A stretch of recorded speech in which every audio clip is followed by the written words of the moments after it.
I'm getting chilled to the bone. What can Freddy be doing all this time? It has been gone 20 minutes. Not so long. But he ought to have got us a cab by this. What can not cab down until 11:30, Mrs. When they come back after dropping their airfares. But we must have a cab. We can't stand here until 11:30. It's too bad. Well, it ain't my fault, Mrs. If Freddy had a bit of gumption, he would have got one at the theater door. What could he have done, poor boy? Other people got cabs, why couldn't he?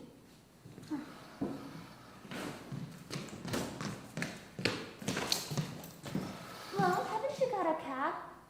There's not one to be had for love or money. Oh, Freddy, there must be one. You can't have tried. Oh, it's too tiresome. Do you expect us to go and get one ourselves? I tell you, they are all engaged. The rain was so sudden, nobody was prepared, and everybody had to take a cab. Did you try Trafalgar Square? There wasn't one at Trafalgar Square. Did you try? I tried as far as Charing Cross Station. Did you expect me to walk to Hammersmith? You haven't tried at all. You really are very helpless, Freddy. Go again, and don't come back until you have found a cab. But I shall simply get soaked for nothing. And what about us? Are we to stay here all night in this straw with next to nothing on? You selfish pig. Oh, very well. I go. That's a Friday, the way you go with dear. I'm sorry. Oh, there's my spoil. Two bunches of royalists thrown into the mud. Oh.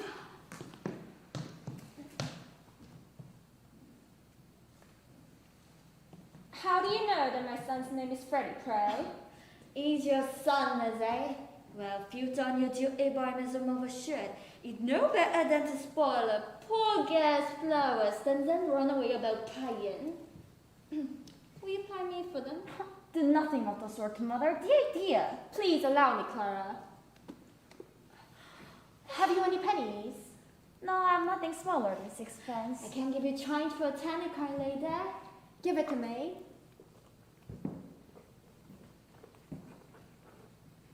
Now, this is for your flowers. But you kindly lady, make her give you the change. These things are only a penny a bunch. You hold your tongue, Clara. You can keep the change. Thank you, lady. Now tell me, how you know that young gentleman's name? I didn't. I heard you calling by it. Don't try to deceive me. Who's trying to deceive you? I call him Friday or Charlie. Sign as you might yourself if you was talking to a stranger and you wish to be pleasant.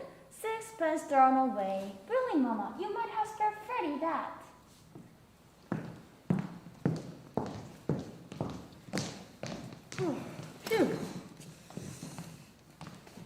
Oh, sir, is there any sign of it stopping? Oh, I'm afraid not. It started worse than ever about 2 minutes ago. Oh, dear. If it's worse, the sign is nearly over. So cheer up, Captain, and buy a flower for poor girl. Oh, I'm sorry. I haven't any I change. can't give you change, Captain.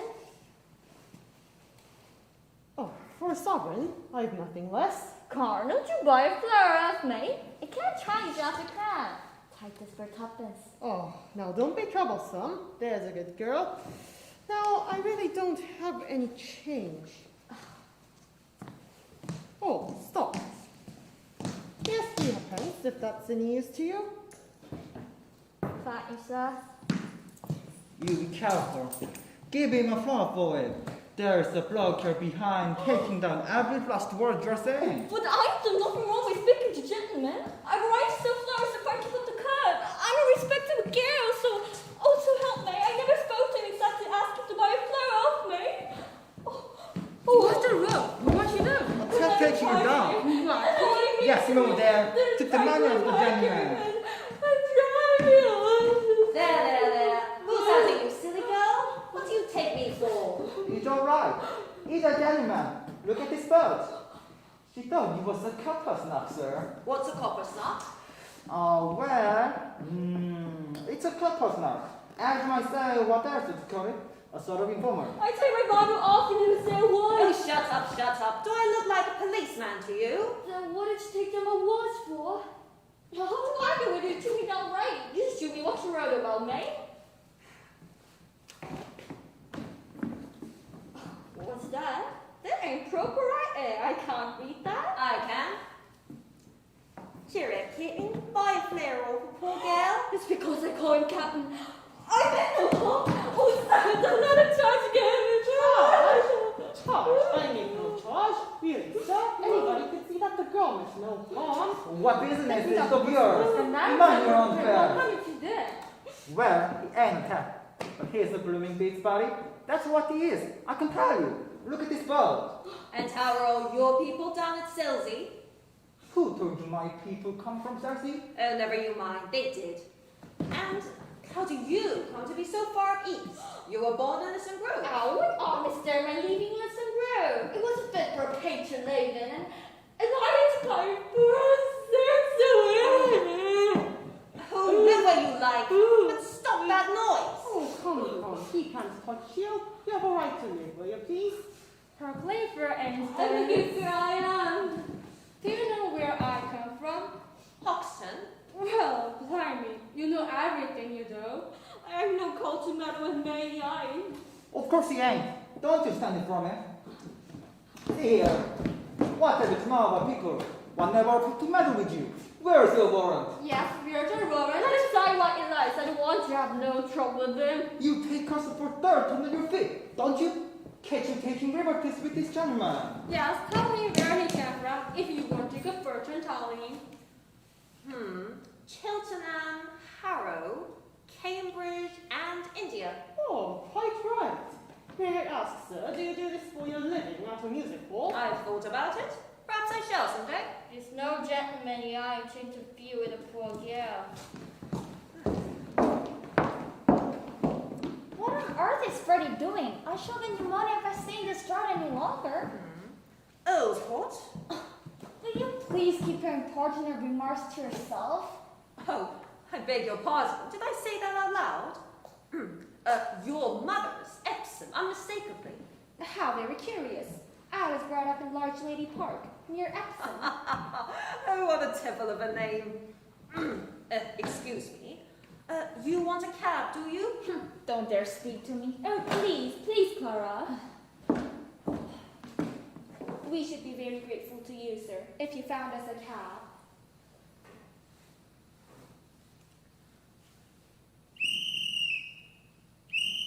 Oh, thank you, sir. There, I know he was Twinkle Cooper.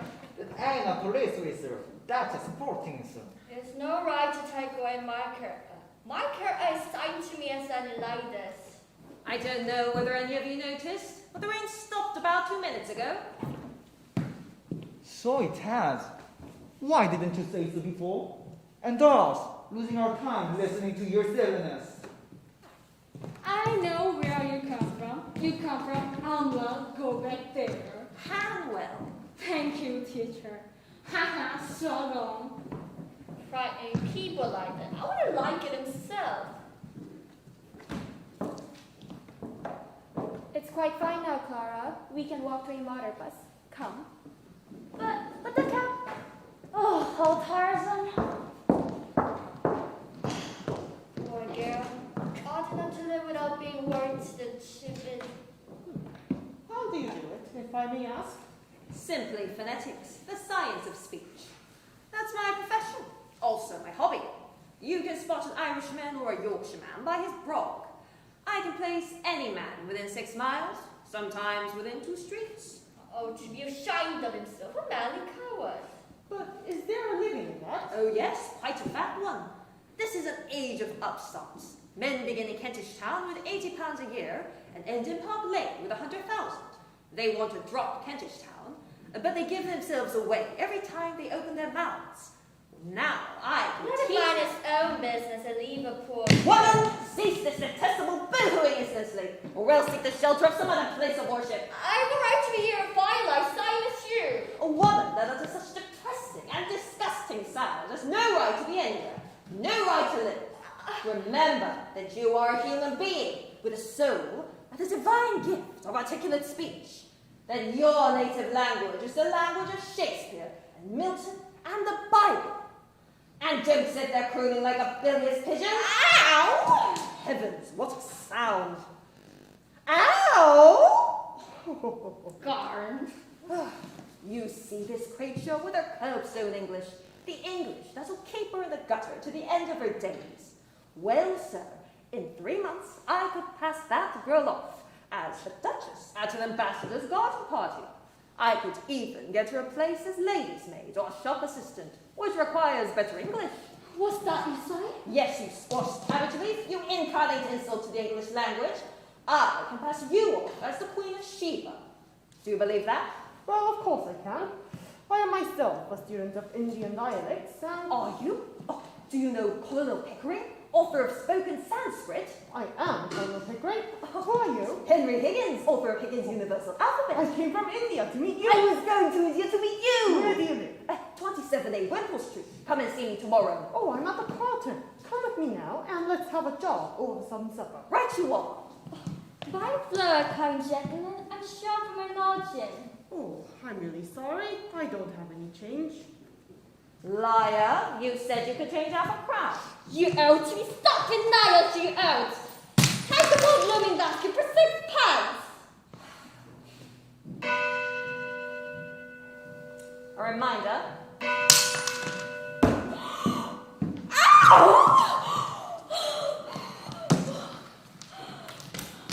Got one lost.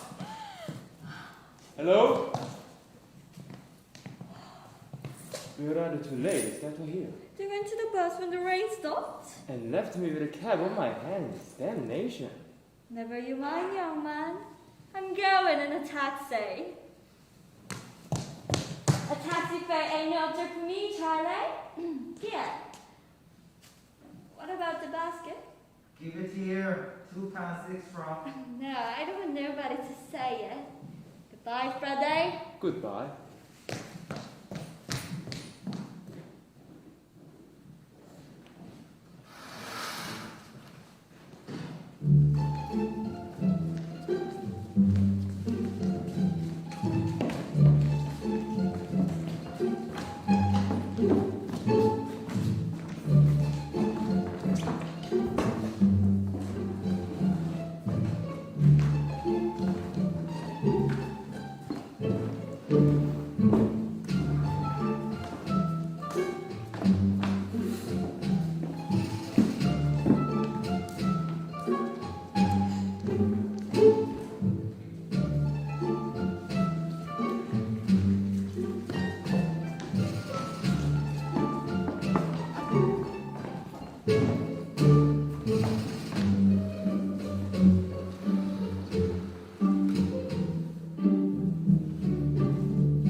haven't taken half of it in, you know. Would you like to go over any of it again?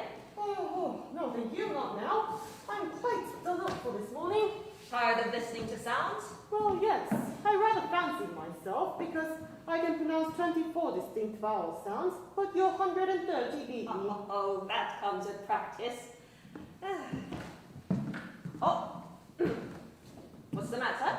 A young woman wants to see you, sir. A young woman? What does she want? Well, she says you will be glad to see her when you know what she's come about. She's quite a common girl, sir. Oh, that's all right, Mrs. Pierce. Has she an interesting accent? Oh, something dreadful, sir, really. I don't know how you can take an interest in it. Let's have her up. Show her up, Mrs. Pierce. Oh, very well, sir. As for to say. This is rather a bit of luck. We'll get her on the photograph so that you can turn it on and off as often as you like with the written transcripts before you. This is the young woman, sir. What? This is the girl I jotted down last night. Oh, she's no use. I've got all the records I want at the Listen Grove lingo. Be off with you, I don't want you. Oh, don't you be so saucy. You ain't what I come for yet. Did you tell him to come in a taxi? Don't ask her. What do you think a gentleman like Mr. Higgins cares what you came in? Oh, we all proud. You know have given lessons no end at Adam Sizer. And if barman is not good enough, I can go elsewhere. Good enough for what? Good enough for you. Now you know, don't you? I've come to lessons I am to pay for and too. Well, what do you expect me to say to you? Well, if he was a gentleman, he might ask me to sit down like this. Pickering, shall we ask this baggage to sit down? Or shall we throw her out the window? Ow! I won't be called baggage when I go for to pie like any lady. What is it you want, my girl? I want to be a lady in the flesh instead of selling a corner of Tokyo Road. But they won't take me unless I can talk more gentle. You said you could teach me? Well, here I am ready to pay you. I'm not asking any favor. But you treat me as if I was dead. How can there be such a fearless, ignorant girl? As you said, you can offer to pay Mr. Higgins. Why shouldn't I? I know what lessons cost as well as you do, and I'm ready to pay. How much? Now you're talking. I thought you'd come up when you saw a chance and get me mad a bit of what you chopped me last night. You let her drop in, hadn't you? Sit down. Oh, if you're going to make a compliment. Sit down! Sit down, girl. Do as you are told. Ow! Won't you sit down? Don't mind if I do? What's your name? Liza Doolittle. Eliza, Elizabeth, Betsy and Bess. They went to the woods to get a bird's nest. They found a nest with 4 eggs in it. They took one apiece and left 3 in it. Oh, don't be silly.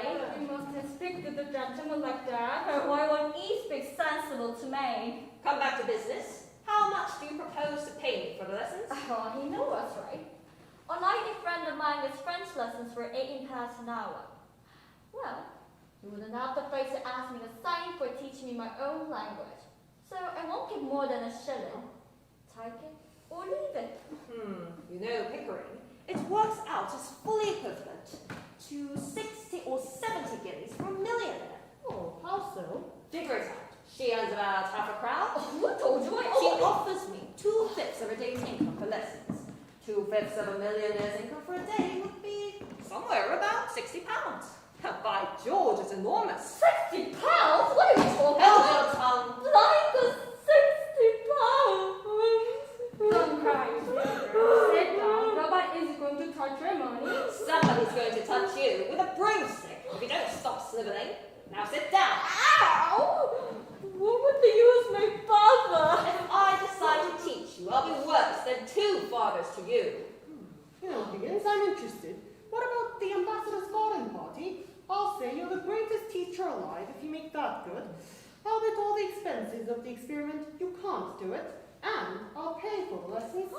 Oh, you're real good, fatty captain. It's almost irresistible. She's so deliciously low, so horribly dirty. Ow, I ain't dirty. I washed my face and hands before I come, I did. I shall make a duchess of this draggle-tailed gutter snipe. Ow! Yes, in 6 months. In 3, if she has a good ear and a quick tongue. I'll take her anywhere and pass her off as anybody. We start today. Now, take her away and clean her, Mrs. Pierce. Is there a good fire in the kitchen? Yes, Take but... all her clothes off and burn them. Bring up Whitley or somebody for new ones. And wrap her up in brown paper till they come. You're no gentleman, you're not talk of such things. I'm a good girl, I am, and I know what the like of you or I do. We want none of your Listen Grove prudery here, young woman. You've got to learn to behave like a duchess. Now, take her away, Mrs. Pierce.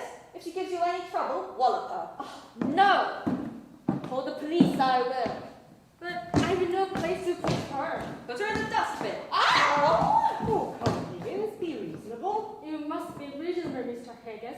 You can't walk over everybody like this. I walk over everybody. Oh, my dear Mrs. Pierce, my dear Pickering.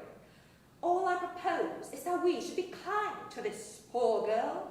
If I did not express myself clearly, it was because I did not wish to hurt her delicacy, or yours.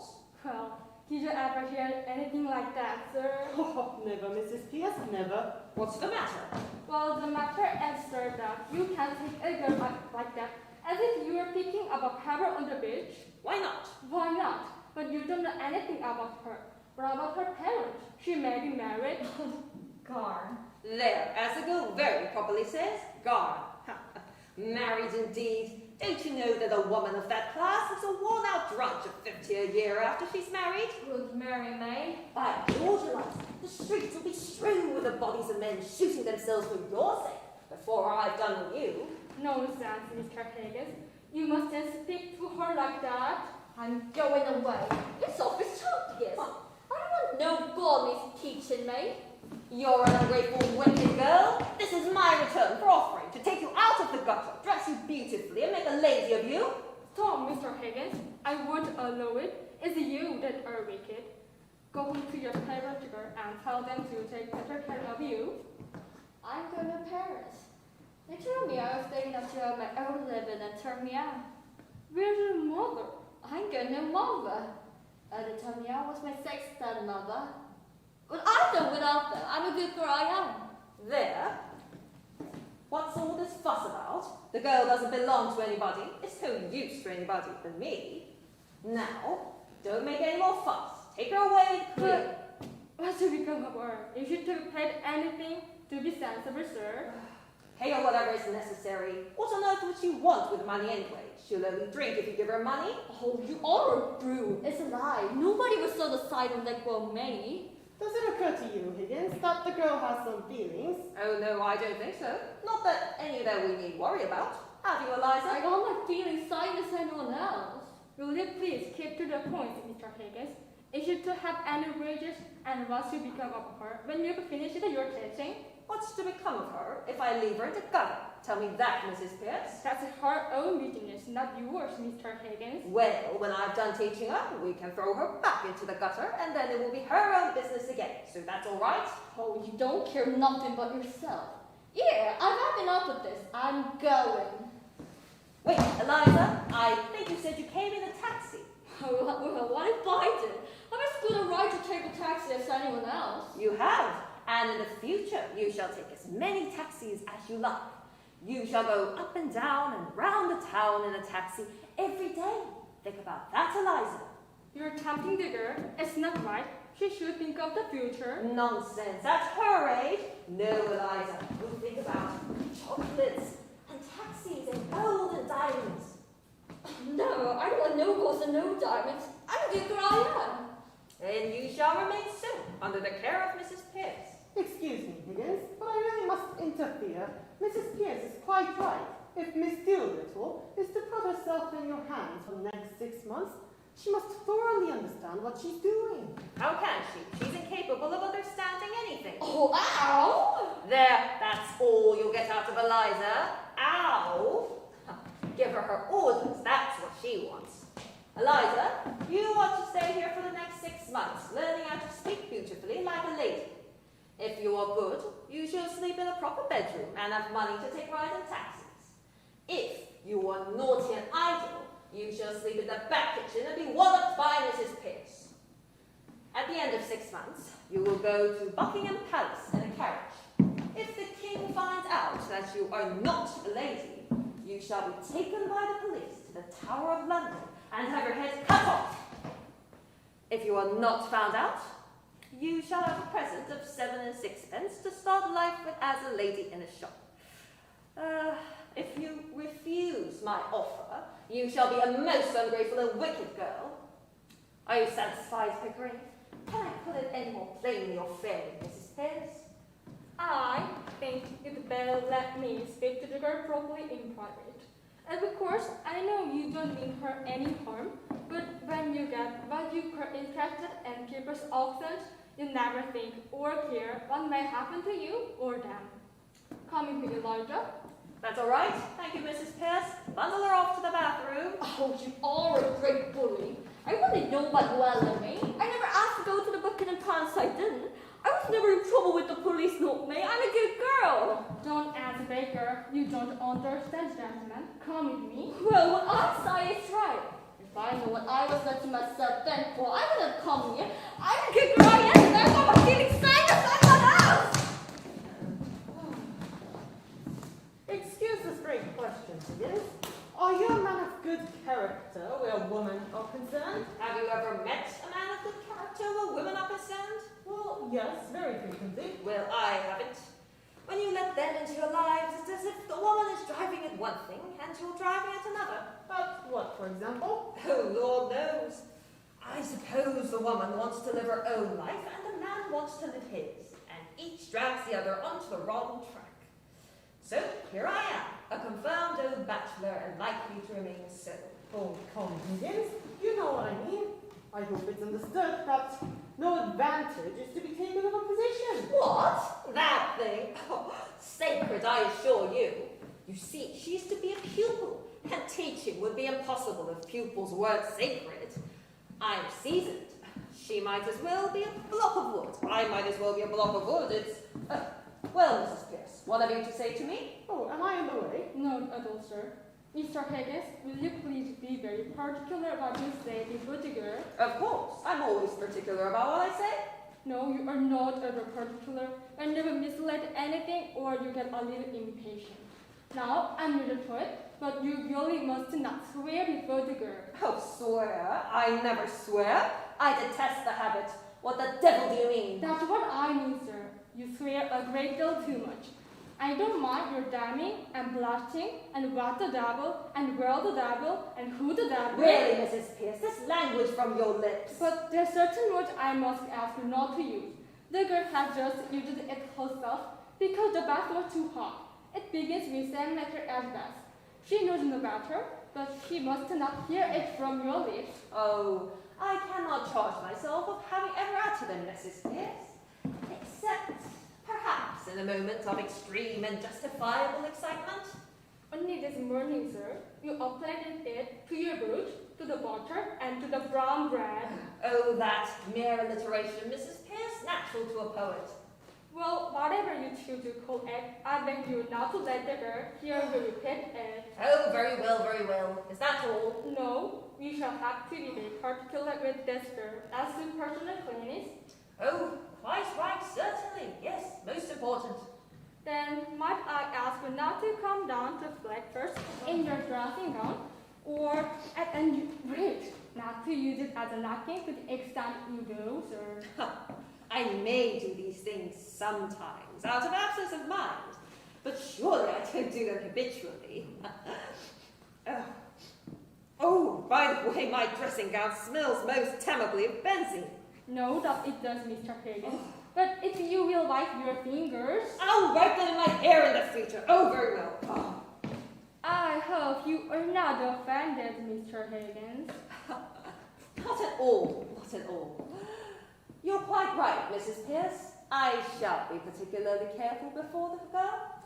Is that all? Thank you, sir. That's all. No, that woman has the most extraordinary ideas about me. Here I am, a shy, diffident sort of man, and yet she's firmly persuaded that I am an arbitrary, overbearing, bossy kind of person. I can't account for it. If you please, sir, the trouble's beginning already. There's a dustman downstairs. Alfred Doolittle wants to see you, sir. He says you have his daughter here. Oh, phew. I said, Send the blackguard up. Oh, very well, sir. he may not be a blackguard, Higgins. Nonsense, of course he's a blackguard. Whether he is or not, I'm afraid we shall have some trouble with him. Oh no, I think not. If there is to be any trouble, he shall have it with me, not I with him. And we are sure to get something interesting out of him. Oh, about his dialect? Oh yes, well that's what I mean. Too little, sir. Professor Higgins? Here, good morning, sit down. Morning, Governor. I come about a very serious matter, Governor. Brought up in Hounslow, Mother Welsh, I should think. What do you want, Doolittle? I want my daughter. That's what I want, say. Of course you do. You're her father, aren't you? She's upstairs. Take her away at once. What? Take her away. Do you suppose I'm going to keep your daughter for you? Now, look here, Governor. The girl belongs to me. And you got her. Now, where do I come in? Your daughter had the audacity to come to my home and ask me to teach her how to speak properly so that she could get a place in a flower shop. You said it your own purse. No, Governor. You ought to take her away double quick. No, Governor, don't say that. It's a career opening up for her, as you might say. Now, Mrs. Pierce, this is Eliza's father. Give her to him. No, Governor, this is a misunderstanding. Listen here. You can't take her away, Mr. Higgins. You told me to burn her clothes. That's right. I can't carry the girl through the streets like a blooming monkey, can I? I'll put it to you. You put it to me that you want your daughter. If she has no clothes, go out and buy her some. Well, where's the clothes she come in? Did I burn them or did your missus see her? I am the housekeeper, if you please. I have sent her some clothes for the girl. You can wait in the kitchen. This way, please. Listen here, Governor. You and me is the men of the world, ain't we? Oh, men of the world, are we? You better go, Mrs. Pierce. I think so, indeed, sir. The floor is yours, Mr. Doolittle. I thank you, Governor. Well, the truth is, I've taken a sort of fancy to you, Governor. And if you want the girl, I'm not so set on having her back home again. But what I might be open to is an arrangement. Now, she's a fine, handsome girl. And as a daughter, she's really not worth her keep. So I tell you straight, all I ask is my rights as a father. Now, what's a £5 note to you? And what's Eliza to me? Oh, I think you ought to know, Doolittle, that Mr. Higgins's intentions are entirely honourable. Of course they are. If I thought they wasn't, I'd ask 50. You mean to say, you callous rascal, that you would sell your daughter for £50? Oh, no, not in a general way, I wouldn't. But to oblige a gentleman like you, I do a good deal, I do assure you. Have you no morals, man? Can't afford them, Governor. Not that I mean I'm any harm, you know, but if Liza's going to have a bit out of this, then why not me too? I don't know what to do, Pickering. There's no question that as a matter of morals, it would be a positive crime to give this chap a father. And yet I feel a sort of rough justice in his claim. That's it, Governor. That's all I say. A father's eye, as it were. Oh, well, I know the feeling, but really, it seems hardly right. No, don't look at it that way, Governor's wife. What am I? I'm one of the undeserving poor, and it means that he's up against middle-class morality all the time. And if there's anything going, and I put in for a bit of it, it's always the same story. You're undeserving, so you can't have it. But I don't need less than a deserving man, I need more. I don't eat less either than him, I drink a lot more, but they charge me just the same for everything as they charge the deserving. Now what is middle-class morality? It's just an excuse for never giving me anything. Therefore, I ask you as two gentlemen not to play that game on me, and I ain't pretending to be deserving. I mean to go on being undeserving. Now will you take the advantage of a man's nature to deny the prize of his own daughter that is brought up by the sweat of his brow until she's grown big enough to be interesting to you two gentlemen? Now it's £5. Unreasonable. I put it to you, and I leave it to you. No, Pickering. If we were to take this man in hand for 3 months, he could choose between a seat at the cabinet and a popular pope in the Wales. I say we should give him a £5. Oh, he'll make a bad use of it, I'm afraid. Oh, not me, Governor. Don't you be afraid that I'll save it and spare it and live idle on it. There won't be a penny of it left by Monday. Just one good spree for myself and the missus, giving ourselves some pleasure, employment to others, and the satisfaction to you to think that it's not been thrown away. You couldn't spend it better. Oh, this is irresistible. Let's give him 10. Oh, Governor, £10 is a lot of money. Makes a man feel prudent-like, and then goodbye to happiness. Pickering, if we were to listen to this man another minute, we shall have no convictions left. £5, I think you said? Thank you, Governor. Good morning. Oh, beg pardon, miss. Carl, don't you know your own daughter? Alex, Eliza! Though Alex is silly. Silly. Now, Mr. Higgins, please don't say anything to make the girl conceited about herself. Oh, yes. Quite right, Mrs. Pierce. Yes, damned silly. Please, sir. I mean, extremely silly. I should look all right with my hat on. Oh, a new fashion. By George, it ought to look horrible. Well, I never thought she'd clean up as good looking as this. She's a credit to me, ain't she? I tell you, I say it to clean up here. I echo what on tap, just as much as she like there is. Woolly towels there is. Now I know a ladies is so clean. Washing's a trip for them. Wish they saw what it is for the like of me. I'm glad the bathroom met your approval. It didn't. Not all of it. But I don't care who hears me say it, and Mrs. Pierce knows. What was wrong, Mrs. Pierce? Oh, nothing. It doesn't matter. I had a good mind to break it. I didn't know which way to lay. But I ought to tell over it. Over what? Over the looking glass, sir. Oh, Doolittle, you brought your daughter up too strictly. Oh, May, I never bore her up at all except to give her a lick of a strap now and again. Don't put it on me, Governor. She'll soon pick up your free and easy ways. I'm a good girl, I am, and I won't pick up no free and easy ways. Eliza, if you say that you are a good girl again, your father shall take you home. Not him. You don't know my father. I come here for was to touch you for some money to get drunk on. Well, then what else would I want money for? To put into the pleasant church, I suppose. Don't you give me none of your shit, and don't let me hear you giving this to any of these gentlemen neither. All you'll hear from me about it, say? Do you have any further advice to give her, Doolittle? Your blessing, perhaps? No, Governor, I ain't such a mug as to put up my children to all I know myself. If you want Eliza's mind improved, you do it yourself with a strap. So long, gentlemen. Stop. You'll come regularly to see your daughter. It's your duty, you know. Certainly, I'll come. Not just this week, because I have a job at a distance. Afternoon, gentlemen. Afternoon, ma'am. Don't you believe the old lie? You won't see me again in an hurry. I don't want to, Eliza. Do you? Oh, not me. I don't want never to see him again. It's a disgrace to me. Collecting dust instead of working his trade. What is his trade, Eliza? Taking money out of other people's pockets into his own. It's proper trace and navy. Aren't you going to call me Miss Doolittle anymore? Oh, I beg your pardon, Miss Doolittle. I don't mind. Only it sounded so gentle. Now, Eliza, the new things have come for you to try on. Ow! Oh, don't look over like that, girl. Pickering, we've taken on a stiff job. Higgins, we have.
But you mustn't. I'm serious, Henry. You offend all my friends. They stop coming whenever they meet you. Nonsense. I know I have no small talk, but people don't mind. Oh, don't they? Small talk indeed. What about your large talk? Really, dear, you mustn't stay. I must. I have a job for you, a phonetic job. No use, dear. I'm sorry, but I can't get around your vowels. Oh, well, this isn't a phonetic job. You said it was. Not your part in it. I picked up a girl. Does that mean that some girl has picked you up? Oh, not at all. I don't mean a love affair. What a pity. Why? Well, you never fall in love with anyone under 45. When will you discover that there are some rather nice-looking young women about? Oh, I can't be bothered with young women. My idea of a lovable woman is someone as like you as possible. Besides, they're all idiots. Do you know what you'd do if you really loved me, Henry? Oh, bother. What? Marry, I suppose? No! Stop fidgeting and take your hands out of your pockets. That's a good boy. Now tell me about the girl. She's coming to see you. I don't remember asking her. You didn't? I did. If you'd known her, you wouldn't have asked her. Indeed. Why? Well, it's like this. She's a common flower girl. I picked her off the curbstone. And invited her to my alcove. Oh, that'll be all right. I taught her how to speak properly, and she has strict orders as to her behaviour. She's to keep to two subjects: the weather and everybody's health. A fine day, how do you do, you know, and not to let yourself go on things in general. That will be safe. Safe to talk about our health, about our insides, perhaps about our outsides. How could you be so silly, Henry? Oh, well, she must talk about something. She'll be all right. Pickering's in with me. I've a sort of bet on that I'll pass her off as a duchess in 6 months, and I shall win my bet. She has a quick ear. That's satisfactory at all events. Well, it is and it isn't. What does that mean? You see, I've got a pronunciation all right, but you have to consider not only how a girl pronounces, but what she pronounces, and that's where... Mrs. and Miss Ainsford here. Oh, Lord! How do you do? How do you do? My son, Henry. Your celebrated son. I have so longed to meet you, Professor Higgins. Delighted. How do you do? I've seen you before somewhere. I haven't the ghost of a notion where, but I've heard your voice. I guess it doesn't matter. You better sit down. I'm sorry to say that my celebrated son has no manners. You mustn't mind him. I don't. Not at all. Have I been rude? I didn't mean to be. Honor Pickering. How do you do, Mrs. Higgins? So glad you've come. Do you know Mrs. Ansford? Miss Ansford. Has Henry told you what we've come for? We were interrupted, damn it. Oh, Henry! Henry, really? Are we in the way? No, you couldn't have come more fortunately. We want you to meet a friend of ours. Yes, by George, we want 2 or 3 people. You'll do as well as anybody. Mr. Ainsford here. God of heaven, another of them. How do you do? Very good of you to come. Colonel Pickford, How do you do? I don't think you know my son, Professor Higgins. How do you do? I take my oath, I've seen you before somewhere. Where was it? I don't think so. Ah, well, don't matter anyhow. You better sit down. Well, here we are anyhow. And now, what the devil are we going to talk about until a lighter comes? Henry, you are the life and soul of the Royal Society's stories, but you're rather trying on more commonplace occasions. Am I? I'm very sorry. I suppose I am, you know. I sympathize. I haven't any small talk. If people would only be friendly and say what they really think. Lord forbid. But why?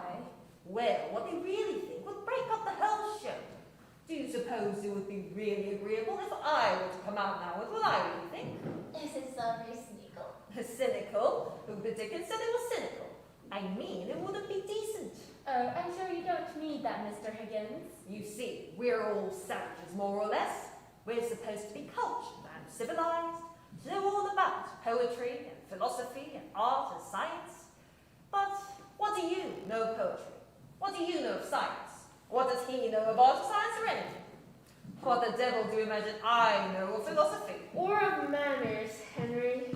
Miss Doolittle. Oh, here she is, Mother.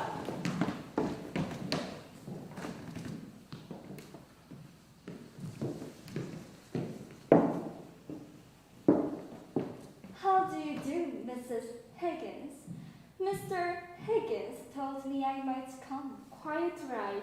I'm very glad indeed to see you. How do you do, Miss Doolittle? Colonel Pickering, is it not? I feel sure we have met before, Miss Doolittle. I remember your eyes. How do you do? My daughter Clara. How do you do? How do you do? I've certainly had the pleasure. My son Freddie. How do you do? Yes, by George, it all comes back to me now. Covent Garden. Oh, what a damned thing. Henry, please. Don't sit on the writing table. You'll break it. Sorry.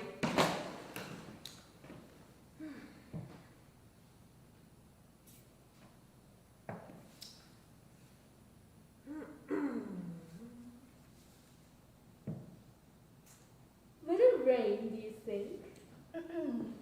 The shallow depression in the west of these islands is likely to move slowly in an easterly direction.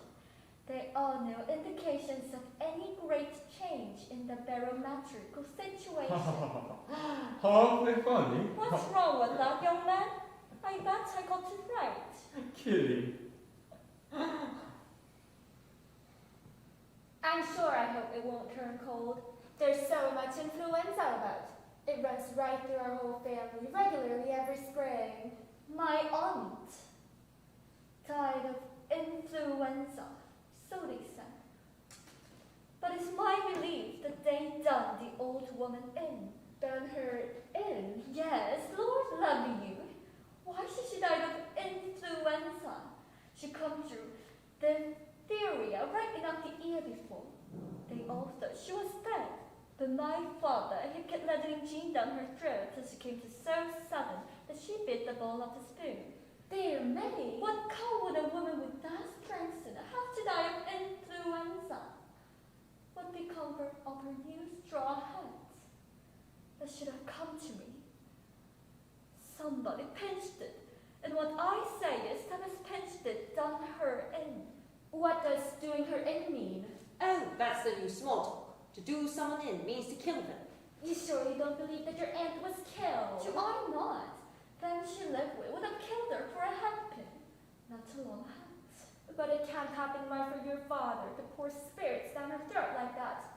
It might have killed her. Not her. Jean was mother's milk to her. Besides, he'd poured so much to his own throat that he knew the good of it. Do you mean that he drank? Drank? My word. Something chronic. How dreadful for you. Not a bit.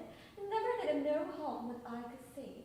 But then he did not keep it on regular. At the best, as you might say, from time to time, and always more agreeable when he had a drop in. There's also women has to make their own husband drunk to make them fit to live. Here, what is nigger yet? At the new small talk, you do something well. If I was doing it proper, what was you laughing at? Have I said anything I oughtn't? Not at all, Miss Doolittle. Well, that's a mercy anyhow. What I always say is, well, I must go. So pleased to have met you. Goodbye. Goodbye. Goodbye, Colonel Pickering. Goodbye, Miss Doolittle. Goodbye, all. Are you walking across the park, Miss Doolittle? If so... Walk? Not bloody likely. I'm going in a taxi. Oh, Well, I really could get used to the new ways. Oh, it's all right, Mama. Quite right. People will think they never go anywhere or see anybody if they're so old-fashioned. I dare say I am very old-fashioned, but I do hope you won't begin using that expression, Clara. I have grown accustomed to hear you talking about men as Rogers, but this last is really too much. Don't you think so, Colonel Pickering? Oh, don't ask me. I've been away in India for several years, and manners have changed so much that I sometimes don't know whether I'm at a respectable dinner table or at a ship's forecastle. It's all a matter of habit. There's no right or wrong in it, and it's so quaint and gives such a smart emphasis to things that are not in themselves very witty. I find the new small talk delightful and quite innocent. Well, after that, I think it's time for us to go. Yes, we have 3 homes to go to still. Goodbye, Mrs. Higgins. Goodbye, Colonel Pickering.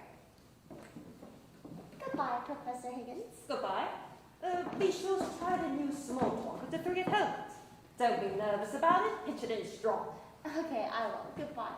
Such nonsense. All this early Victorian prudery. Such damned nonsense. Such bloody nonsense. Clara! May I ask you? Goodbye. Goodbye. Would you like to meet Miss Doolittle again? Yes, I should. Most awfully. Well, you know my days. Yes, thanks awfully. Goodbye. Goodbye, Mr. Higgins. Goodbye. It's no use. I shall never be able to bring myself to use that word. Oh, don't. It's not compulsory, you know. You get on quite well without it. Only, Clara is so down on me if I am not positively reeking with the latest slang.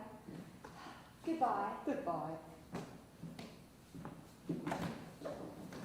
You mustn't mind Clara. We're so poor, and she gets so few parties, poor child. She doesn't quite know.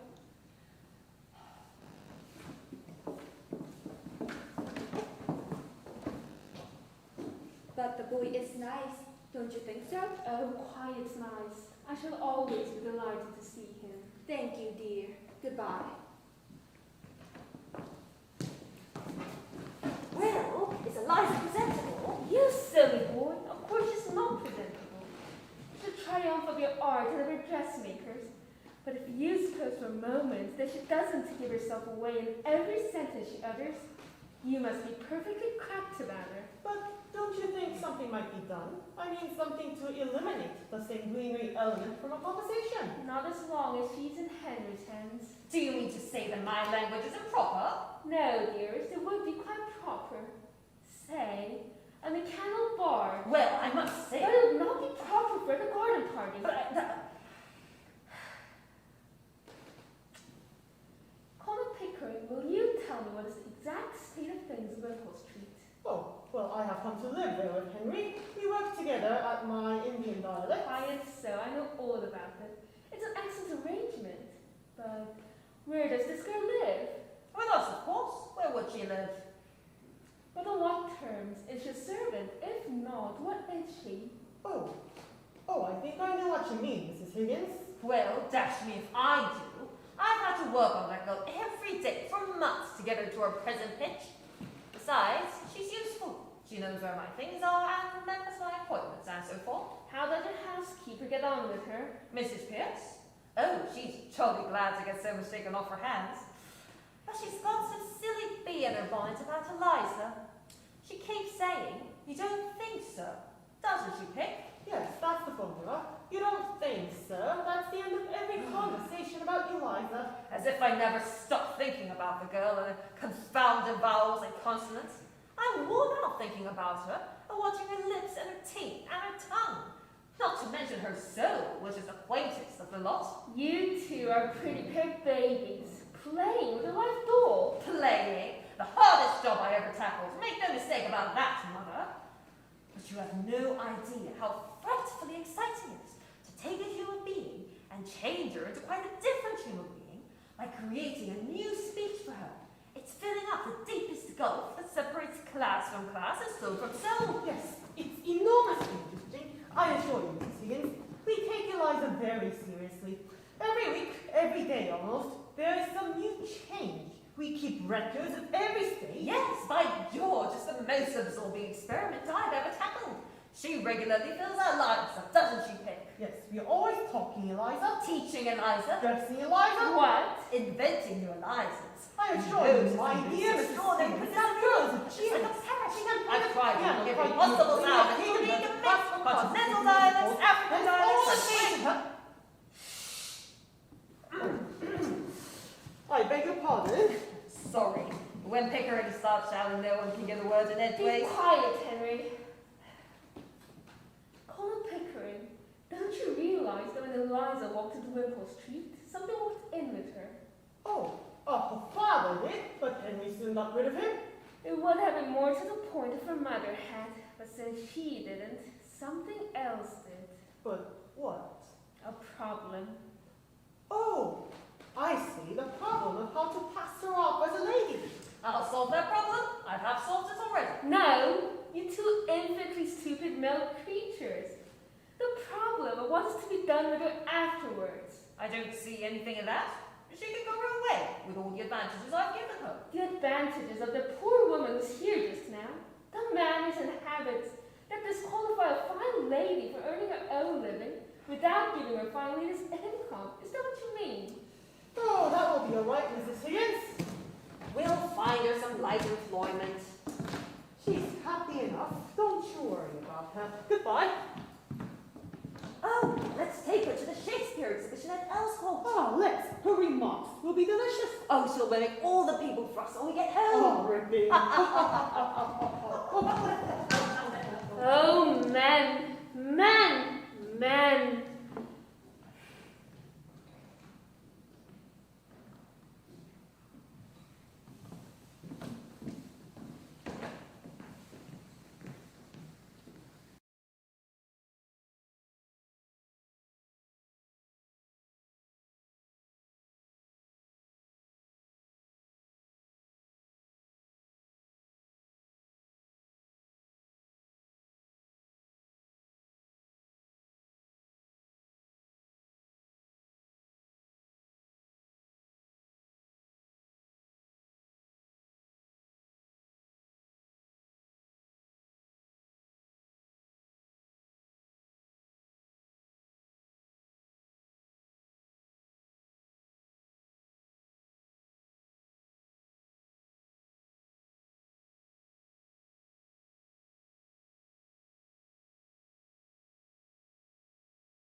the drawing room. Oh, chuck them over the banisters into the hall. Oh, she'll find them there in the morning and put them away, all right? She'll think we were drunk. We are slightly. Are there any letters? Oh, I didn't look. I wonder where the devil my slippers are.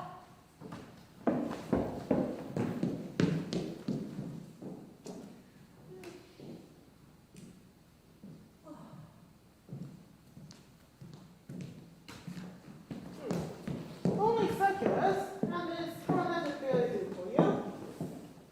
Moneylender.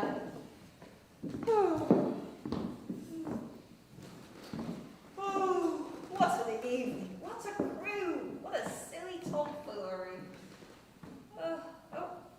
Oh, there they are, eh? Oh. Well, I feel a bit tired. It's been a long day. The garden party, a dinner party, and the reception. Rather too much of a good thing. But you won your bet, Higgins. Eliza did the trick. And something to spare, eh? Oh, thank God it's all over. Were you nervous at the garden party? I was. Eliza didn't seem a bit nervous. Oh, she wasn't nervous. I knew she'd be all right. No, it's the strain of having to put the job through all these months that this toes on me. It was interesting enough at first, when we were at the phonetics. But after that, I got deadly sick of it. It was a silly notion. The whole thing has been a bore. Oh, come. The garden party was frightfully exciting. My heart began beating like anything. Oh yes, for the first 3 minutes. But when I saw that we were going to win hands down, I felt like a bear in a cage. I tell you, Pickering, no more artificial duchesses. The whole thing has been simple purgatory. Oh, still, it was a great success. I was quite frightened once or twice because Eliza was doing it so well. You see, lots of the real people can't do it at all. They're such fools that they think style comes by nature to people in their position. And so they never learn. There's always something professional about doing a thing superlatively well. Yes, that's what gets me mad. The silly people don't know their own silly business. Well, that's all over and done with now. And now I can go to bed without having to dread tomorrow. Oh, I think I shall turn into you. Still, it has been a great occasion. I'll try on for you. Good night. Good night. Oh, Eliza, pull out the lights, will you? And tell Mrs. Pierce not to make coffee for me in the morning. I'll take tea.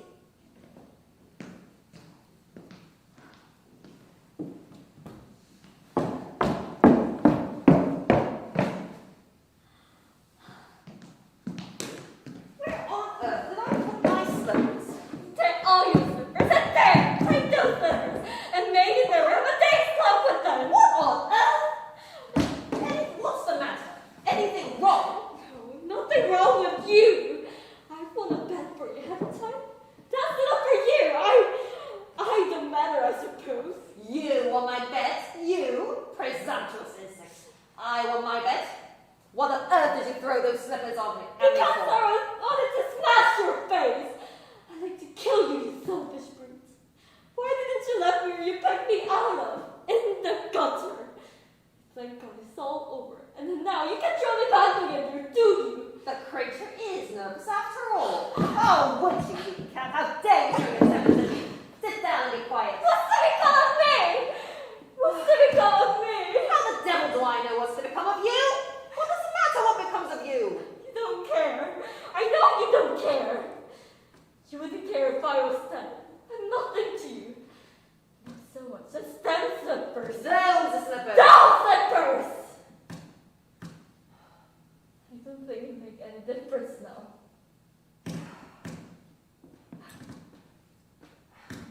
Why must you be going on about that right now?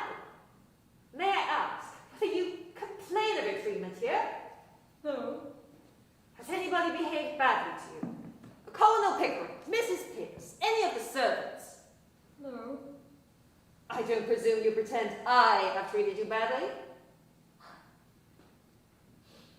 No. I'm glad to hear it.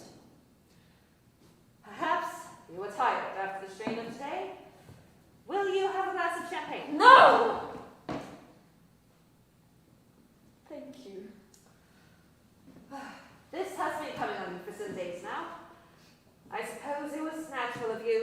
anxious about the garden party?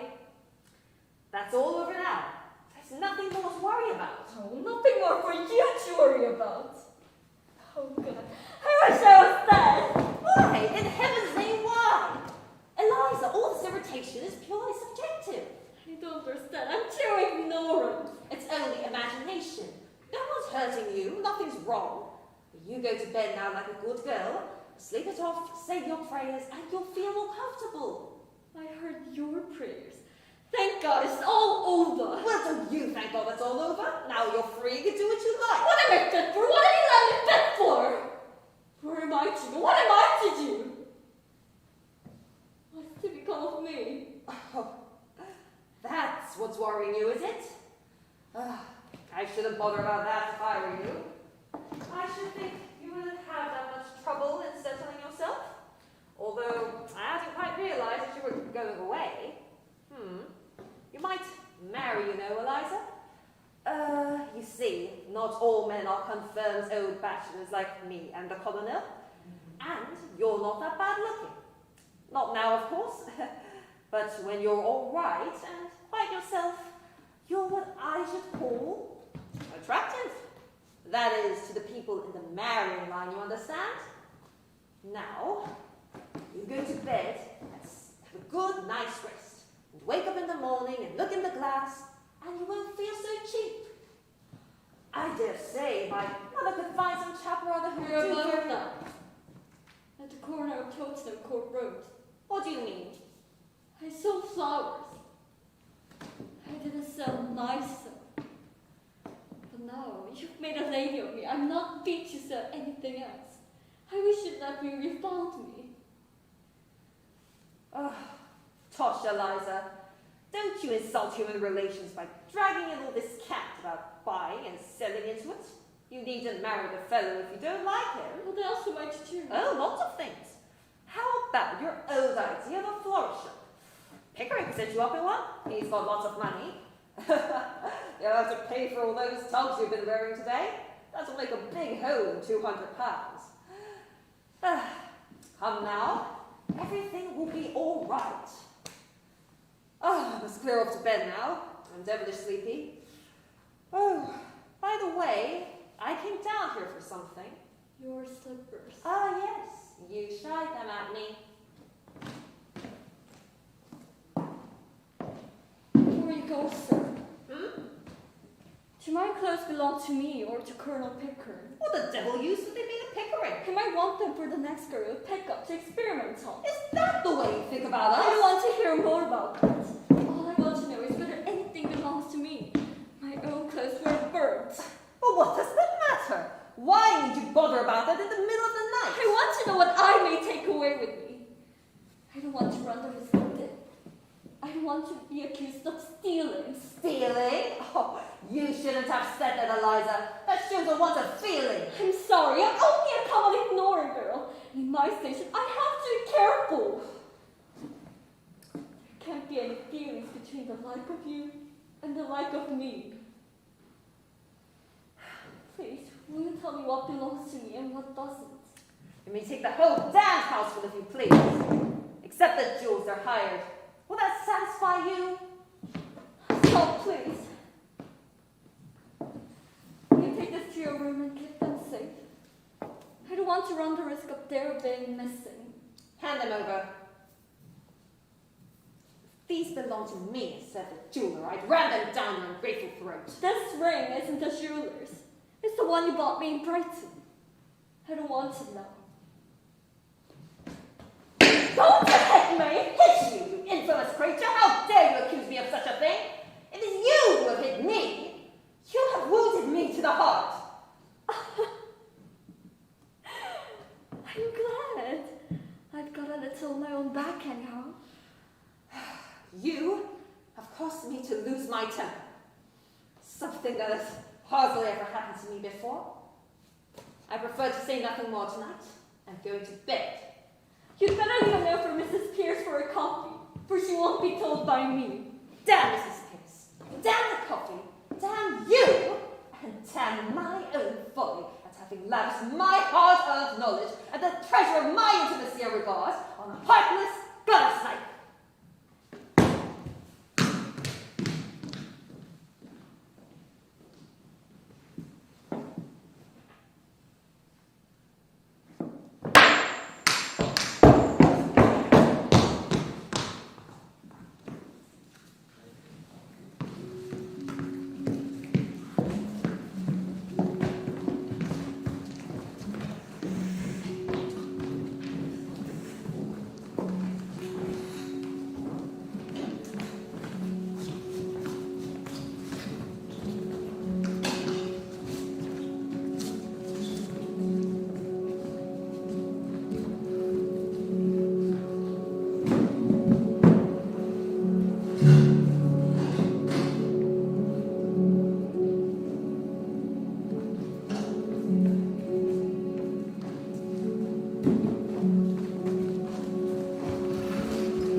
downstairs with Colonel Pickering. Well, show them out. They are using the telephone, ma'am. Telephone to the police, I think. What? Mr. Henry's in a state, ma'am. I thought I'd better tell you. If you had told me that Mr. Henry was not in a state, it would have been more surprising. Tell them to come out after they finish to the police. I suppose he's lost something. Yes, ma'am. Go upstairs and tell Miss Doolittle that Mr. Henry and the colonel are here. Ask her not to come down until I send for her. Yes, ma'am.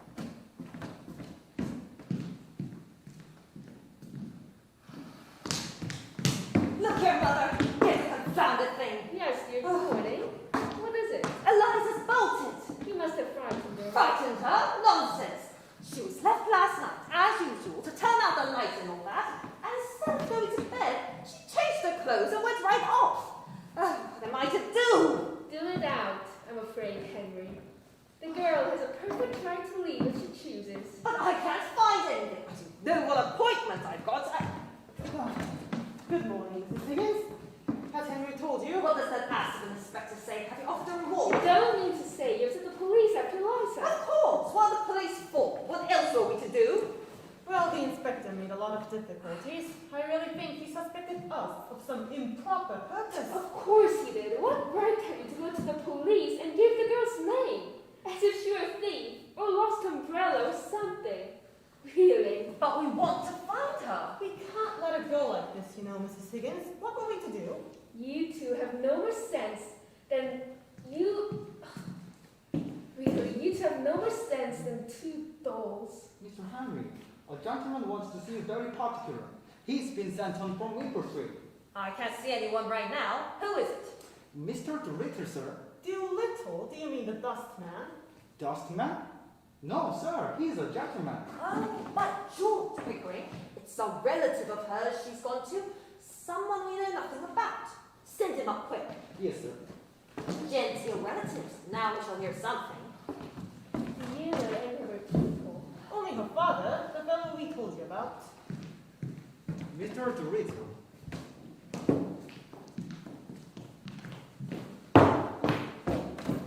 Say it, you say this. You done this. Somewhat, man. This, I tell you, look at this coat. Has Eliza been buying your clothes? Eliza? Not she, not her. Why would she buy me clothes? Good morning, Mr. Doolittle. Won't you sit down? Oh, asking your pardon, ma'am. Thank you. I'm that full of what has happened to me that I can't think of anything else. What the dickens has happened to you? Oh, anything might happen to anybody, and nobody to blame but Providence, as you might say. But this is something that you've done to me. Yes, you, Henry Higgins. Have you found Eliza? Have you lost her? Yes. Well, you've all the luck you have. I ain't found her. But thou shalt find me good enough after what you've done to me. But what has my son done to you, Mr. Doolittle? Oh, done to me? Ruined me, tied me up and delivered me into the hands of middle-class morality. You're raving. You're drunk. Oh, you're mad. I gave you £5. After that, I had 2 conversations with you at £0.50 an hour. I've never seen you since. Oh, drunk, am I? Mad, am I? Now tell me this. Did you or did you not write a letter to an old blighter in America that was given $5 million to find more reform studies all over the world? What? Ezra D. Wanafella? He's dead. Oh, yes, he's dead, but I'm done for. Now, did you or did you not write a letter to him to tell him that the most original moralist at present in England was Alfred Doolittle, a common dustman? Oh, I think I remember making some silly joke of the kind. Oh, you may well call it a silly joke. It put the lid on me right enough. Ugh. Them words is in this blooming will in which he leaves me a share from his pre-digested cheese crust worth $3,000 a year on condition that I lecture for his wonderful and more reform worlding 6 times a year. The devil he does. Oh, what a lark. The same thing for you, Doolittle. They won't ask you twice. I mean, who asked him to make a gentleman of me? I was happy, and I was free. And I pretty much touched everybody for money when I wanted it to. Must I touch you, Henry Higgins? But now, I'm worried, and everybody touches me for money. A year ago, I hadn't a relative except for 283. Now, I have 50. And I have to live for others, not for myself. and that's middle-class morality. And the next one to touch me will be you, Henry, again, and I'll have to learn how to speak middle-class language from you instead of speaking proper English. Now, dare say that's what you've done before. But, my dear Mr. Doolittle, you need not suffer all this if you're really in earnest. You can repudiate it. Isn't this so, Colonel Pickering? I believe so. Well, that's the tragedy of it, ma'am. It's easy to say chuck it, but I haven't the nerve. Which one of us has? We're all intimidated. And what is there for me if I chuck it but the workhouse in my old age? I, as one of the undeserving poor, have nothing between the pauper's uniform and me, but this year blasted 3,000 a year and shoved me into the middle class. Intimidated. That's what I am. Broke. And that's what your son has brought me to. Well, I'm very glad you're not going to do anything foolish, Mr. Doolittle. For this solves the problem of Eliza's future. You can provide for her now. Yes, ma'am. I have to provide for everyone now at 3,000 a year. Nonsense, he can't provide for her. He shan't provide for her. She doesn't belong to him. I paid him £5 for that girl. Doolittle, either you're an honest man or a rogue. Oh, a little both, Henry, like the rest of us. Well, you took the money for the girl. You have no right to take her as well. Henry, don't be absurd. If you really want to know where Eliza is, she's upstairs. Upstairs? Well, then I shall jolly soon put you downstairs. Be quiet, Henry. Sit down. But I have... Sit down, dear, and listen to me. Oh, very well, very well, very well. But you might have told me this half an hour ago. Eliza came to me this morning. She told me of the brutal way you two treated her. What? My dear Mrs. Higgins, she's been telling you stories. We parted on particularly good terms. Higgins, did you bully her after I went to bed? Just the other way about. She threw my slippers in my face. I never gave her the slightest provocation. The slippers came bang into my face the moment I entered the room, before I had even uttered a word, and used such perfectly awful language. Oh, but why? What did we do to her? I think I know pretty well what you did. The girl is naturally rather affectionate, I think. Isn't she, Mr. Doolittle? Oh, yes, ma'am, very tender-hearted. Takes after me. Just so. She had become attached to you both. She worked very hard for you, Henry. Well, it seems that when she did this wonderful thing for you without making a single mistake, you two talked together of how glad you were it was all over and how bored you had with the whole thing. And then you're surprised because she threw your slippers at you. I should have thrown the fire irons at you. We only said that we were tired and wanted to go to bed. Didn't we, Pip? That was all. You didn't thank her or pat her or admire her or tell her how splendid she'd been. Oh, but she knew all about that. We didn't make speeches to her, if that's what you mean. Perhaps we were a little inconsiderate. Is she very angry? Well, I'm afraid she won't go back to Wimpole Street. Especially now that Mr. Doolittle is able to put up with the position you have stressed on her. But she says she's quite willing to meet you on friendly terms and let bygones be bygones. Is she? By George. If you promise to behave yourself, Henry, I'll ask her to come down. If not, go home, for you have taken up quite enough of my time. Oh, all right. Very well. You behave yourself, Pick. Let us put on our best Sunday manners for this creature we picked out of the mud. Now, Henry Higgins, have some consideration for my feelings as a middle-class man. Remember your promise, Henry. Mr. Doolittle, will you be so good as to step out on the balcony for a moment? I don't want Eliza to get the shock of your news until she has made it out with these two gentlemen. Would you mind? As you wish, lady. Anything to help Henry to keep her off my hands. Ask Miss Doolittle to come down, please. Yes, ma'am. Now, Henry, be good. I am behaving myself perfectly. He is doing his best, Mrs. Higgins.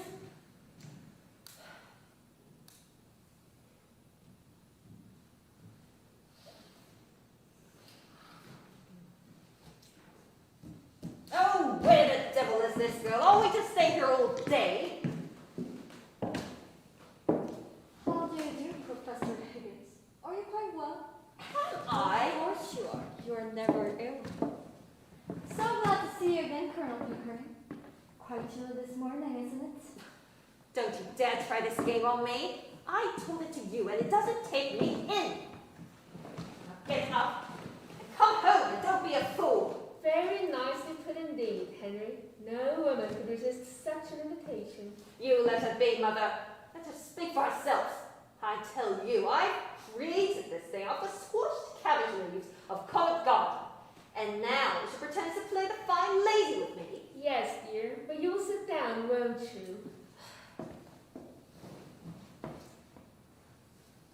Will you drop me altogether now that the experiment is over, Colonel Pickering? Oh, don't. You mustn't think of it as an experiment. It shocks me somehow. Oh, I'm only a squashed cabbage leaf. Oh, no. But I owe so much to you that I should be very unhappy if you forgot me. Well, it is very kind of you to say so, Miss Doolittle. It's not because you paid for my dresses. It was from you that I learned really nice manners. And that's what makes one a lady, isn't it? It was very difficult for me with the example of Professor Higgins always before me. I was brought up to be just like him, unable to control myself, using that language on the slightest provocation. And I should never have known that ladies and gentlemen didn't behave like that. If you hadn't been there. Well, Oh, that's only his way, you know. He doesn't mean it. I didn't mean it either when I was a flower girl. But you see, I did it. And that's what makes the difference after all. No doubt.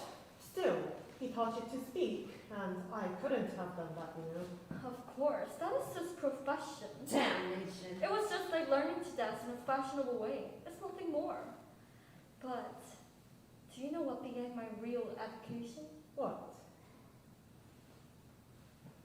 You're calling me Miss Doolittle that day when I first came to Wimpole Street. That was the beginning of self-respect for me.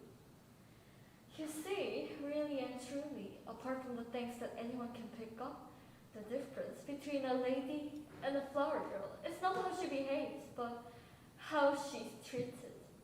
I should always be a flower girl to Professor Higgins because he always treats me as a flower girl and always will.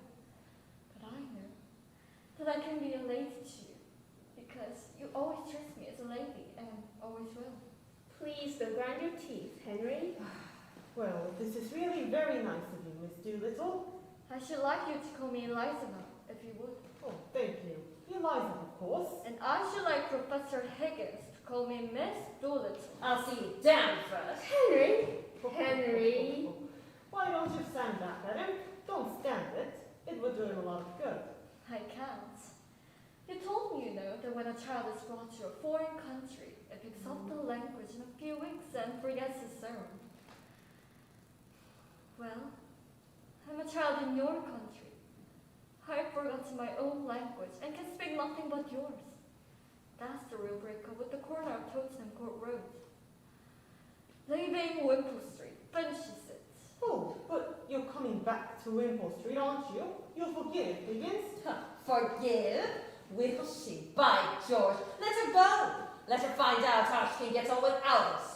She'll relapse into the gutter in 3 weeks without me at her elbow. Oh, he's incorrigible, Eliza. You won't relapse, will you? No, not now. Never again. I learned my lesson. I don't think I could utter one of the old sounds if I tried.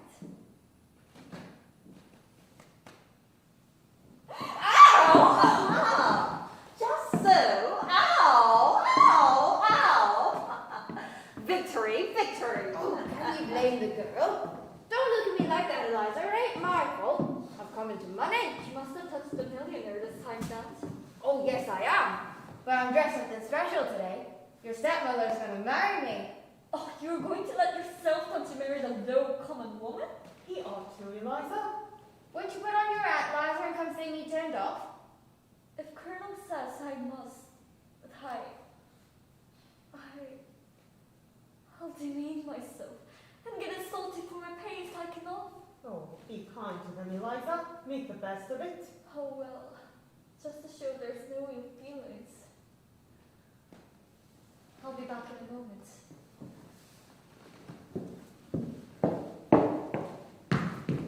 Well, I feel uncommon nervous for the ceremony, You'll come to church, Colonel, and put matters straight?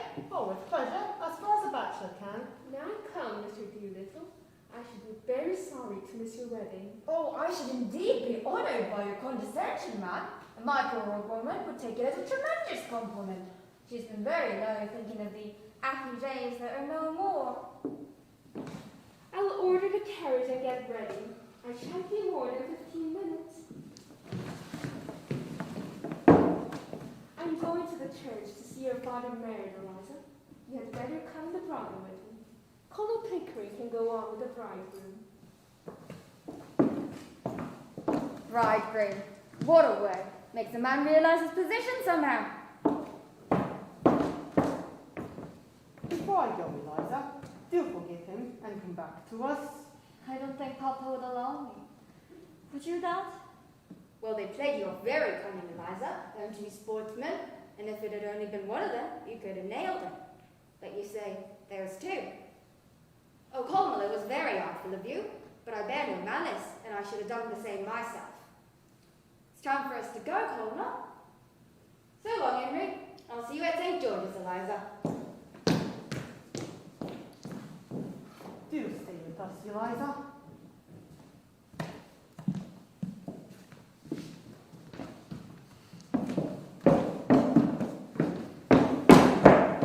Well, Eliza, you've had a bit of your own back, as you call it. Have you had enough? And are you ready to be reasonable? Or do you want any more?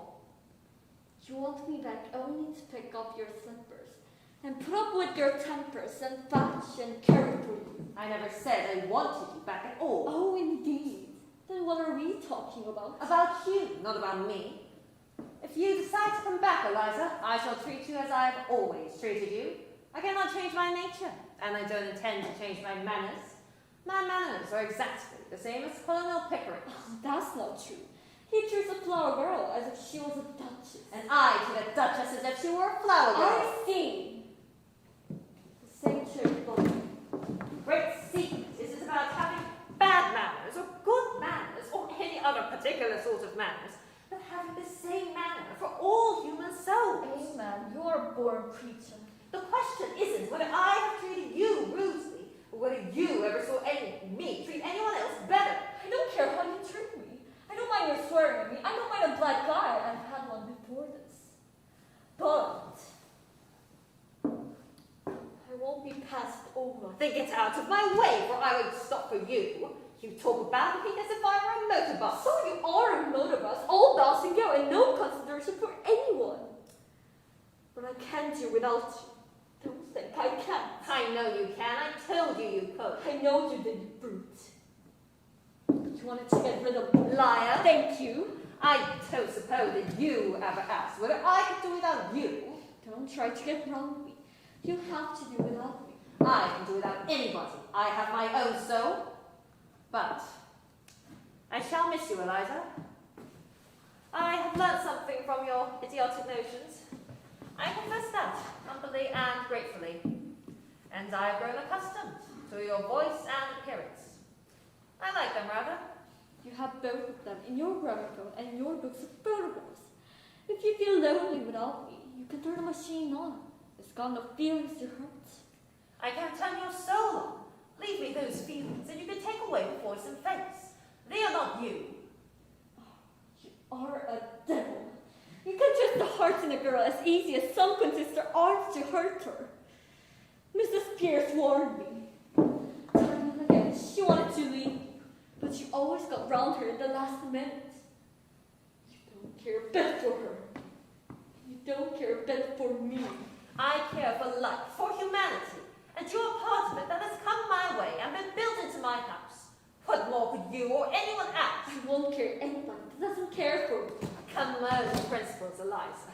Like silly violence, isn't it? Don't sneer at me. It's me to sneer at me. I have never sneered in my life. I am expressing my righteous contempt for commercialism. I don't and won't trade in affection. If you decide to come back, Eliza, come back for the sake of good fellowship, for you'll get nothing else. And if you dare try your little dog's tricks, fetching and carrying slippers against my creation of a Duchess, Eliza, I'll slam a door in your silly face. What did you do it for if you didn't care for me?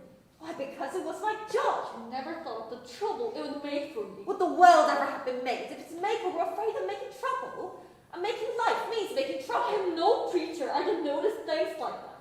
I notice that you don't notice me. Eliza, you're an idiot. I waste the treasures of my Miltonic mind by spreading them before you.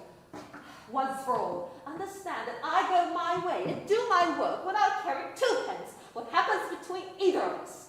I am not intimidated, like your father, so you can come back or go to the devil, which you please. What am I to come back for? For the fun of it, that's why I took you on. And you will turn me out tomorrow if I don't do anything you want me to. Yes, and you may walk out tomorrow if I don't do anything you want me to. And live with my stepmother. Yes, or sell flowers. Oh, if I only could go back to my flower basket, I could be the kind of girl you and my father in all the world. Why did you take my independence from me? Why did I give it up? I'm a slave now for all my fine clothes. Not a bit. I'll adopt you as my daughter and settle money on you if you like. Or would you rather marry Pickering? I won't marry you if you ask, and you're near my age than what he is. Then he is, or then what he I'll is. talk as I like. You're not my teacher now. I don't suppose you would, though. He's as confirmed in a bachelor as I am. That's not what I want, and don't you think it? I've always had chaps wanting me that way. Freddie Hill writes to me 2 or 3 times a day. Shits and shits. Damn, he's impudent. He has a right to if he likes poor men. And he does love me. You have no right to encourage him. Oh, every girl has a right to be loved. What? By fools like that? Freddie's not a fool! And if he's weak and poor and wants me, maybe he'd make me better than my betters that bully me and don't want me. But can he make anything of you? That's the point. Perhaps I can make something of him, but I never thought of us making anything of one another. But you never thought of us making anything else. I only want to be natural. In short, you want me to be as infatuated about you as Freddie? Is that it? No, I don't. It's not the sort of feeling I want from you. Then what in thunder are we quarreling about? I want a little kindness! You know, I'm only a common ignoring girl and you a book-like gentleman. But I'm not dirt under your feet. What I've done, what I did was not for the dresses and the taxis. I did it because we are pleasant and I came to care for you, not to want to make love to me. Not forgetting the difference between us, but more friendly-like. Well, of course. That's exactly how I feel, and how Pickering feels. Eliza, you're a fool. That's not the proper answer to give. It's all you'll get until you stop being a common idiot. If you can't stand the coldness of my way of life, or the strain of it, then go back to the gutter. Oh, it's a fine life, the life of the gutter. It's real, it's warm, it's violent. You can taste it and smell it without any training or work. Not like science, literature, or classical music, or philosophy, or art. You find me cold, unfeeling, selfish, do you? Very well then. Be off you to the sort of people you like. Oh, you're a cruel tyrant. I can't talk to you. You turn everything against me. I'm always in the wrong. But you know very well all the time that you're nothing but a bully. You think I must go back to the gutter, as you call it. And it is very wicked and cruel of you to insult me by pretending I could. You think I must go back to the Wimpole Street because I have nowhere else to go but father's. Don't you be too sure that you have me under your feet to be trampled on the top down. I'll marry Freddie, I will. As soon as he's able to support me. What? Freddie? That young fool? That poor devil that couldn't get a job as an errand boy even if he had the guts to try for it? One, don't you understand that I have made you a consort for a king? Freddie loves me and that makes him king enough for me. I don't want him to work. He wasn't brought up to his desires. I'll go and be a teacher. What'll you teach in heaven's name? What you taught me. I'll teach phonetics. I'll offer myself as an assistant to Professor Napier. What? That impostor? That humbug? That toadying ignoramus? Teach him my methods, my discoveries. If you take one step in his direction, I'll wring your neck, do you hear? Bring away! What do I care? You need to strike me someday! Ugh!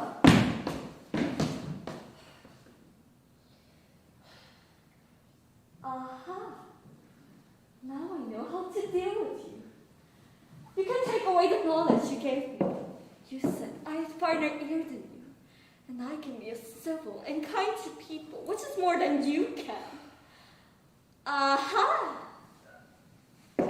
That's done, yeah, Henry Higgins. Now I don't care that for your bullying. I'll advertise it in the papers that your Duchess is only a flower girl that you taught, and that she'll teach anybody to be a Duchess just the same as 6 months for 1,000 guineas. Oh, when I think of myself crawling under your feet and being trampled on, and when I am only to lift up my fingers to be as good as you, I could just kick myself. You damned impudent slut, you. But it's better than snivelling. By George, Eliza, I said I'd make a woman of you, and I have. I like you like this. Yes. You turn round and make up to me, but I'm not afraid of you and can't do without you. Well, of course I do, you little fool. 5 minutes ago, you were like a millstone round my neck. Now you're a tower of strength.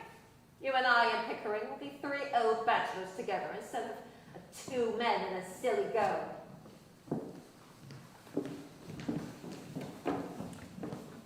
The carriage is waiting, Eliza. Are you ready? Quite. Is Professor coming? Certainly not. He can't behave himself in church. He makes remarks aloud all the time at the clergyman's pronunciation. Then I shall not see you again, Professor. Goodbye. Goodbye, dear. Goodbye, Mother. Eliza, order a Stilton cheese, will you? And buy a new tie to match this suit of mine. You have 3 new ties in the drawer in Washington. Colonel Pickering prefers double Gloucester to Stilton, and you don't notice the difference. What you are to do without me, I cannot imagine.